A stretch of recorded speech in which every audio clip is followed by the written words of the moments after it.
Throughout this video, I made several improvements to the design of these segmented disc glue-up jigs. For the initial segmented disc glue-up jig, I 3D printed the jig with a round center pin and 4 outer pins to align the segmented disc during glue-up. In the second design described in this video, I added 4 1/4-inch diameter holes to the base of the jig to enable the easy removal of the glued-up segmented discs by pushing them up with a second pin jig with 4 1/4-inch diameter pins. In the third and final design described in the conclusion of this video, I widened the 4 outer pins to provide for a larger surface area against the segmented disc to improve the accuracy of the jig. I also added some ribs to the inner pin to provide for an area for the removal of excess glue during the gluing and clamping of the segmented disc.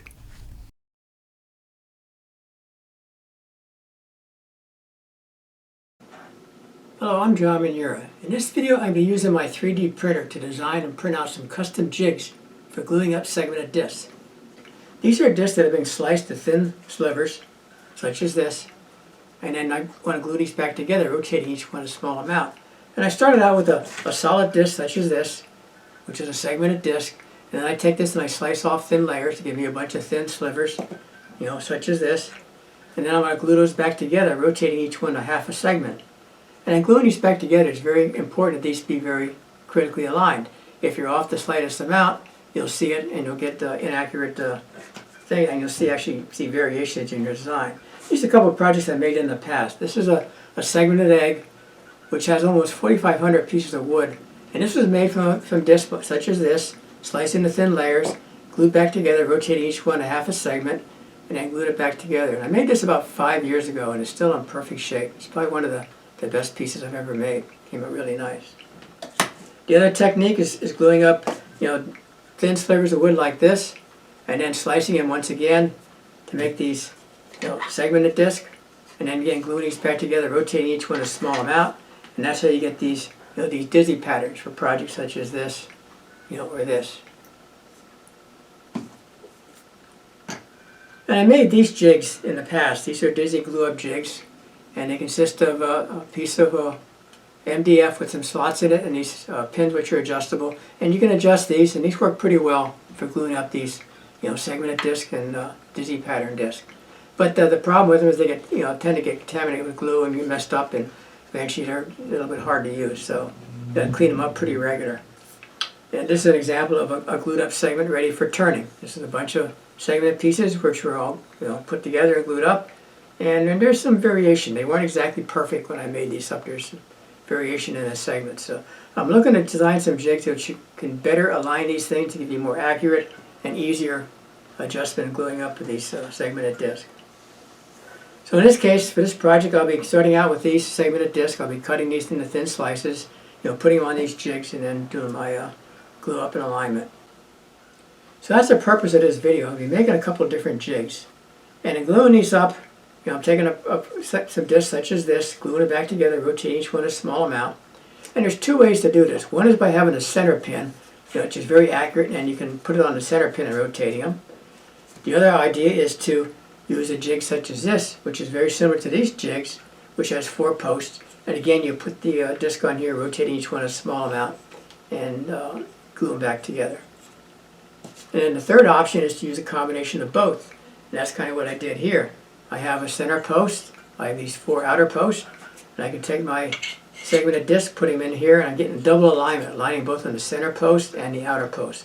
And this is probably the best of both worlds, so this gives me a double chance of getting everything accurate. So I'll be testing these in this video. I used my 3D printer to print a bunch of these, trying out some different ideas. My first one was these, and after doing this, I felt it was just, these posts were a little too thin. They're easy. They bent pretty easily, and I thought they probably weren't strong enough. So I made some stronger ones. I actually made a bigger one here, and then eventually made these even stronger ones. So again, these are much sturdier. They should be much better for alignment and less movement of the jig as you're gluing it up. So this is the one I'll be testing. I also made some pieces to go on top, and these pieces actually have a slight bow in it. It's a bow about 1 or 2 thousandths of an inch, very, very small bow. But what I found was happening when I was using this, and I was using clamps, I was finding out that I was getting extra height in the center. The glue wasn't getting pressed out easy enough from the center, As a result, it started to bow in the center. Then as I added maybe 20, 30 layers, eventually I started getting gaps because of that. So I wanted something to create some additional pressure in the inside.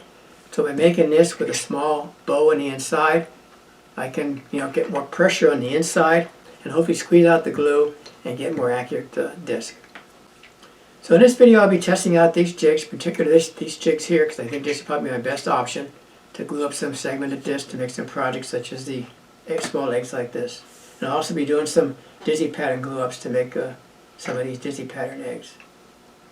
I'll be using different sizes. I'll be starting with some larger ones, but I'll also be doing some smaller ones, such as these eggs I've made in the past, where I had small segmented disc, again rotating each one a small amount to create these small miniature eggs. And that's what these are over here. These are some eggs, or some segmented disc. Eventually they'll be glued back together in a jig such as this.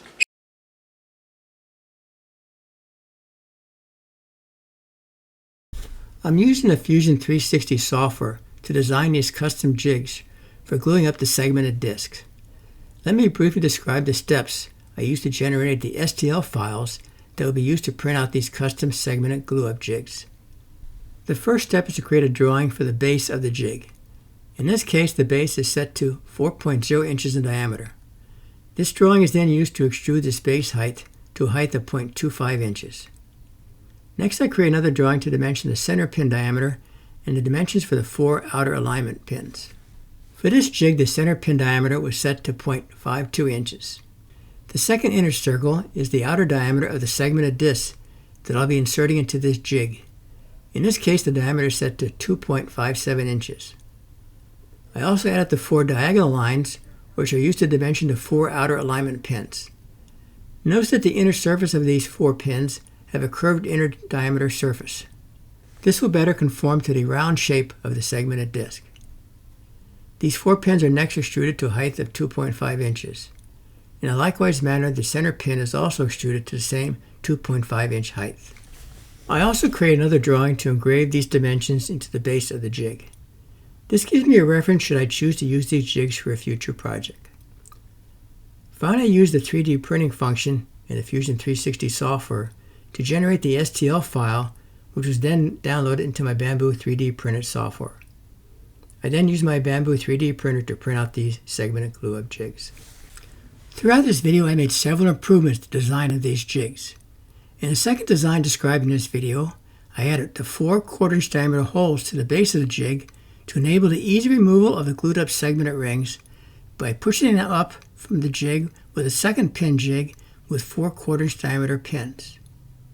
In the third and final design described in this video, I widened the 4 pins to provide for a larger surface area against the segmented disc to improve the accuracy of the jig.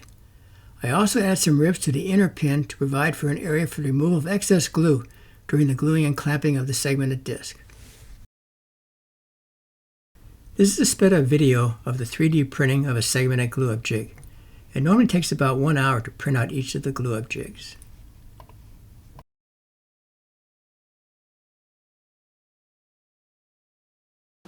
Well, I just spent the last week making a bunch of these segmented discs, all different designs and shapes and sizes. And out of this, I hope to make maybe 10 or 12 segmented eggs or bowls, one or the other. And I made all my jigs for these segmented discs. Were designed and printed out as described previously. And now I'm about ready to start actually producing these projects. Some of these I've already sliced into thin segmented discs ready for glue up. Others still need jigs designed. Others I've also sliced into thin segmented disc, and some I haven't done at all. In fact, this one I haven't done at all because this will become one of these, we call it Indian type pattern, where I take a disc like this, slice it into like 3 or 4 layers, and then reverse them and turn them upside down to create this unique pattern. I also have some dizzy pattern jigs ready for glue up, some miniature ones ready for glue up. So the next step is to start gluing these up. And I also made a custom jig. This is a jig here to press the pieces. After I glue them together, I want to press them down there to squeeze out the excess glue. So this is a press to squeeze out the excess glue. This is a custom jig I just finished making. I also made a bunch of other discs which will just become feature rings. It'll be a single ring to go between layers to give it some accent. and also some top and bottom pieces, which go to a perfect point in the center, and I can use for the top of my and bottom of my eggs. So I all my pieces all glued up and ready to go here now, so I'm ready to start making some of these projects. I'm getting ready to slice these now into sections. I'm going to make these sections probably 100,000 inch thick. And notice I put 3 lines on each of these boards. 2 vertical lines and then this diagonal line. And I did that so when I put these back together after I cut them, I can align them properly. Like here's one I cut. It's on my jig all ready to glue up. And let me show you why I put those lines on. You can see they're lined up here. So when they're perfectly lined up, after they've been cut, they look, they would look like that. And if one was upside down, for example, this disc was upside down, you'd see right away that that disc was upside down. So that's the purpose of those lines, is to make sure I get everything lined up properly when I put it back together. So everything is the same way as far as upside down or right side up. And I can align them perfectly when I put them back in my jig for glue up. So they'll be glued up like this on my jig. And this is a jig I think I'm going to use. And the reason I put 2 lines is because sometimes when I'm aligning these, if the one line gets behind this bar, I won't be able to see it, but I can see the other line. So that's why I put 2 lines on there. So this jig's going to work out nice. I like having this center pin and these outer ones. I mean, there's no movement of those. So they'll be perfect when I glue this up for alignment. So now I'm ready to start cutting some more. I have these all set up, glued into my blocks, mounted on my Accu-Sled 2, and now I'm ready to start cutting. I have it aligned to cut off a scrap piece. I'm probably cutting off, 20-25 thousandths of an inch of just to give me a nice flat surface to start with. So let me start cutting these, and we'll cut them down. And what I'll be doing is I'll be turning my indexer 3 turns.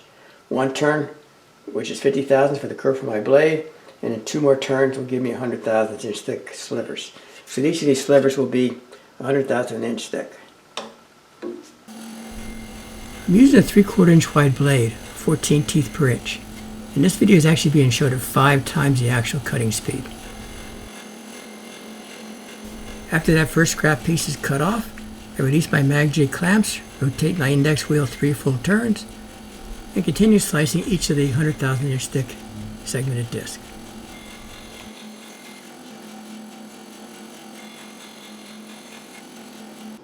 And there's all my discs, all properly aligned. And when I glue these back together, I'll be taking each of these and I'll be rotating each one a half a segment to give me a rotating segmented pattern.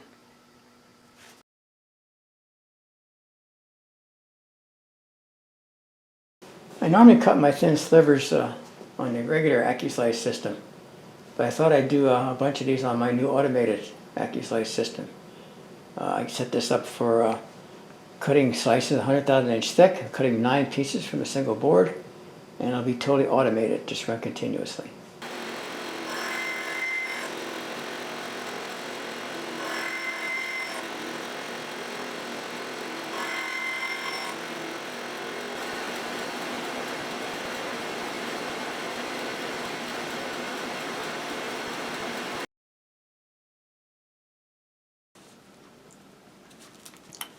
I have my disc all lined up here, and you see I'm using my alignment marks to do my initial setup.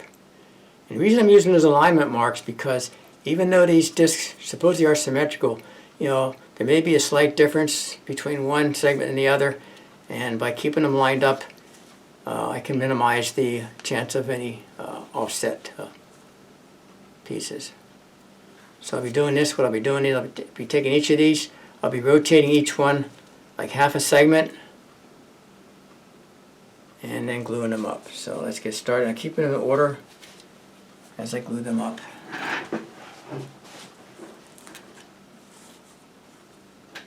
So it's the first time I use this jig, so we'll see how it works. So I'll take my first piece. I do normally apply the Type Bond 3 glue to both sides of the segmented disc to make sure I get good coverage. And excess glue will be squeezed out when I clamp it eventually.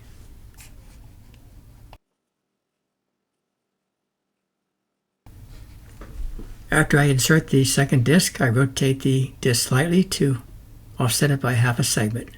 And this is the resulting alignment of the two discs. I continue adding the segmented disc one at a time. Again, applying glue thoroughly to the surfaces. Inserting the disc on the jig and then aligning the jig, giving a little bit of pressure, putting the spacer on there, and checking the alignment, and checking the alignment of the previous layer because sometimes it moves when you apply pressure. And hopefully you can see the alignment there. And over on this side I have my my gray lines, which you can see how they're just offset a slight amount.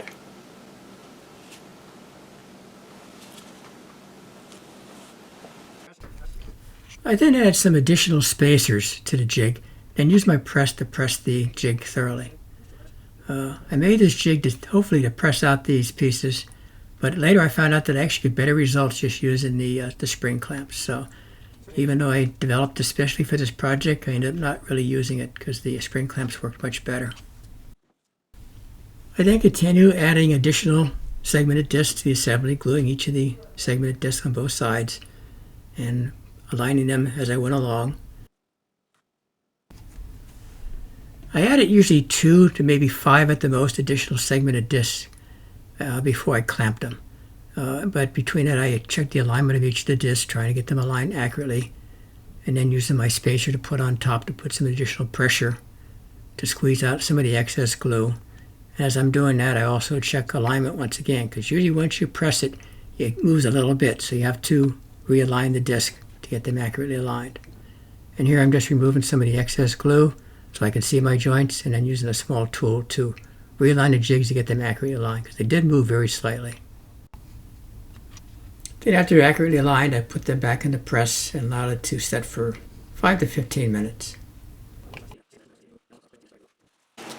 While this was drying, another idea, and that is once these get in there and glued, maybe the glue might stick a little bit. It'd be hard getting the pieces out. I hate putting a chisel in there and try and chip it out because I may chip the segment ring. So I thought I could maybe drill some holes in the bottom, then I can use a pin to like push it through. So in the future when I make these jigs, I'll see how this works. But in the future I make these jigs, I may go and actually program some holes in the bottom, push through holes. And probably something a little larger than this. This is just enough to get this pin punched through there. But we'll see how that works.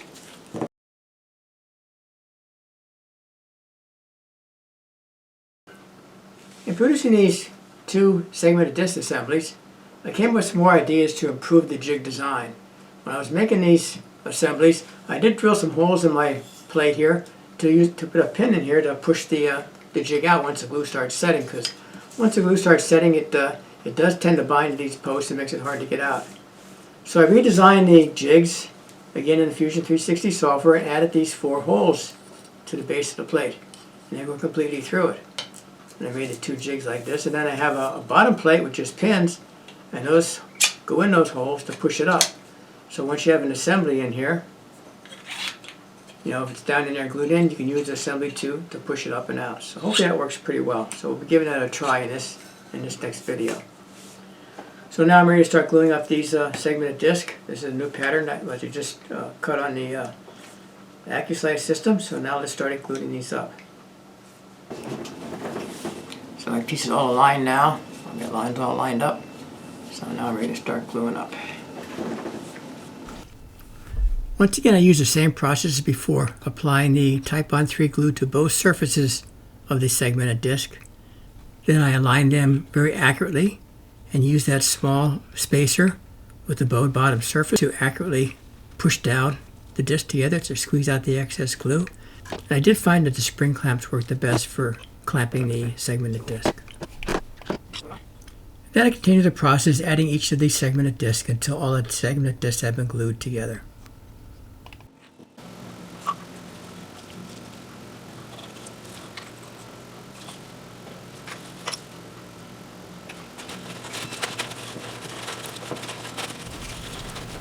I wiped off the excess glue, and there's the 9 segmented discs all glued together and aligned.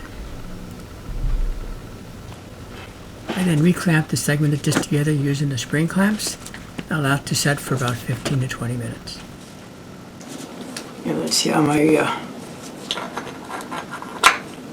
removal jig works. Oh, beautiful. Came out nice. I then wiped off some of the excess glue and put two spacers, one on the top, one on the bottom of the segmented disc, and used some spring clamps to clamp it together and allow this to dry for 4 to 5 hours.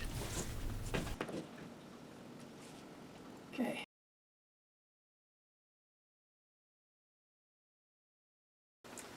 This concludes this video on the design, development, and testing of these new 3D printed jigs for gluing up segment rings. When gluing up these thin segment rings for a project where you got to create these thin segment rings and then rotating each one a small amount and glue them back together, the alignment of these discs is quite critical. If they're off the slightest amount, you'll see it in your finished product. So you need a way to align these. You need to align them on the center hole of the segmented disc or the outside circumference of the disc. Previously I used what we called the Dizzy glue-up jig for gluing up segmented discs, and these work quite well. They used 4 round pins, and these were adjustable. A nice feature that they were adjustable, so you could use them for different sized discs, so you could use them over many times. And I used these quite a few times, and when they get old, you can replace the rubber rings on the outside and create new ones. But they do take a little bit of work to get cleaned up, but they did work quite nicely. So throughout this video, I continued to improve the design of the systems. I started out with a very simple design, using a center pin. That worked quite well. The next I went to 4 outer posts, and then finally I went to a system that uses both 4 outer posts and a center post. You have the best of both worlds. You're aligning both on the inside and the outside of the segmented disc. One of my first issues was how to remove these glued up discs from the jigs after the glue had started to set. Initially I used a small screwdriver or a knife to pry them loose, but I felt I could damage the edge of some of the segmented disc. So next I printed some of these jigs with 4 holes in the base. And then I printed a complementary base with 4 pins that would go in those 4 holes, and after the glue had set, you just push it up and that pushes the disc loose from the bottom of the jig. And that worked quite well, but then occasionally these pins, since they are plastic, a few of them actually broke on me. So I came up with a new jig, which used again a plastic base plate. I press fit some 1/4 inch diameter pins into the base. And this jig works the same way. The pins go in the holes and it pushes up to push the disc up and out of the jig. And these are much stronger, they work much nicer. And that solved the problem of how to remove these segmented discs from the jig. It is important that after the glue sets in here, you don't let these set in there too long. I won't let them sit any more than half an hour. After half an hour, they get pretty hard to remove, even with these pins. But I was able to remove some after they've been sitting there for quite a while. But best to get those out of those as soon as you can. As long as the glue sets, which usually takes 10 to 15 minutes at the most, you can remove these from the jig. So that was the first issue that was solved with this new jig. The next problem I encountered was how to get the glue from getting pressed tightly against the center pin. In my initial design, I used a round center pin, and what's happening is the glue was getting trapped in the center here between the disc and the pin. And I felt a lot of glue was not getting squeezed out of the segmented disc. So there may be excess glue buildup inside these discs. It might actually cause the disc to bow a little bit. So I came up with a new idea, and that was instead of making a round center pin, putting ribs in the center pin, which they did here. Now these ribs have holes that excess glue can get squeezed between those holes, and you don't have the glue getting trapped in the segmented disc. So those work quite nicely. That was the second issue that was resolved in the design. The next issue was how to get the most surface contact on the outer circumference of these discs. So I went from small, thin bars such as this to wider bars such as this to give you more surface area. Now these things are curved, the same contour as the shape of your segmented disc, so the more surface area you have, the more accuracy you're going to have in alignment of your disc. You just want enough room where you can get in here to align your disc and move them as you're gluing them up. But the wider you can make these pins, the better. These previous Dizzy glue-up jigs that I designed and produced and actually being sold at our website worked out quite well. And the nice feature, they're adjustable, so you can have a jig that you continually use for multiple discs. You don't have to keep printing out new discs all the time. So these did work out quite nicely. But however, they're a little bit hard to clean after these things get caked on with glue. They're pretty hard to clean, and in many cases I just had to replace the outer sleeve just because it was too hard to keep clean. The other issue is the surface contact with this outer disc is only a small round portion of this outer sleeve, whereas these discs here have a much wider surface area, so you have much better surface contact. So these should be more accurate than these jigs. These jigs work nice if you don't have a 3D printer. It's a great way to align the disc to get them aligned while you're gluing them up. The other issue is kind of big and bulky. I find these are much easier to align, just smaller and lighter versus this. So my preference is to use these new jigs, but if you don't have access to a 3D printer, these jigs do work quite nicely. The main advantage of these new 3D printed jigs is they're probably a one-time use. It's highly unlikely that a future project will have segmented discs with exactly the same inside and outside dimensions. However, these jigs are very inexpensive to build. They only maybe cost $2 or $3 to print these out. So I'm considering these to be disposable. However, it does take about an hour, hour and a half to print each of these segmented disc jigs out. So it is a time consideration. In conclusion, both of these jigs, both the Dizzy Glue Up jigs and these new 3D printed jigs, work quite well. My preference is the new 3D printed jigs. I consider them to be a one-time use, so no cleanup is required, and the cost is minimal. In addition, I feel they are significantly more accurate. It's much easier to align a segmented disc in these jigs, since the jigs are much smaller and lighter. I just spent the past 2 weeks developing these segmented discs. In total, I produced about 60 segmented discs, and I sliced about 30 of these into thin segmented discs, ranging in thickness from 0.50 of an inch up to a 1/4 inch thick. In total, I sliced about 300 segmented discs for a series of segmented eggs that I plan on producing. A number of these segmented discs have not been sliced yet. Many of these will become feature rings and spacers for the eggs that I'll be making. This is an example of an egg I'll be working on. I sliced some thin contrasting wood segments that I'll be inserting between some of the glued up segmented pieces as shown here. Okay, in the center I have a thicker maple section, a thinner red heart and maple pieces between that. Then on the top and bottom I have another maple piece and another red heart piece. And these will be all glued up like this and then turned into a segmented egg. There will be some additional follow-up videos to this video in which I'll describe some of the finished eggs that I'll be finishing from these segmented discs. In those videos I'll be describing 2 new additional jigs I'll be making from using my 3D printer. The first of these will be some 3D printed faceplates from my lathe.